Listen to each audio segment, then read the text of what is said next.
A Badalona fa uns anys que tenim una mulassa, però sabem la seva història, sabem què representa o sabem com es va finançar? Primer de tot va sorgir per la idea d'un grup de joves arrelats a la cultura popular de Badalona de dotar la ciutat d'una mulassa, una figura del bestiari festiu que té una part protocolar i institucional, però a més té una part festiva i divertida.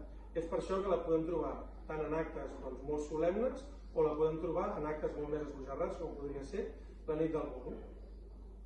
L'àliga d'alguna manera és una figura, una bèstia institucional, protocolària. Per una altra banda tenim els dracs, que el drac és per excel·lència el que significa tot allò maligne. Tenim que la mulassa té una vessant molt més esbojarrada. Va ser feta per l'escultor Jordi Grau de taller Drac Petit de Terrassa.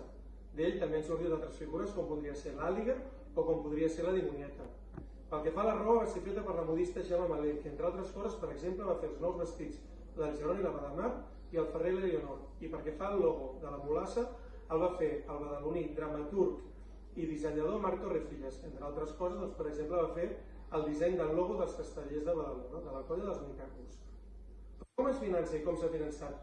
Tot això ha sigut a partir d'aportacions populars, i és que particulars, empreses o entitats van fer diferents aportacions.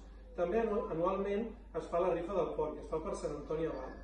I què passa? Fa un sorteig a la Rambla i li pot tocar. Però, curiosament, qui li va tocar la primera vegada? A la gran Maria Antònia Carbó. A Maria Antònia, si ens estàs escoltant, que sàpigues que et trobem molt a faltar. La mulassa la porten dues persones i a sobre del llom pot arribar a pujar canalla. Potser gent que no està en canalla també, però millor vigilar. Així que, us animeu algun dia a estar sota les seves faldilles?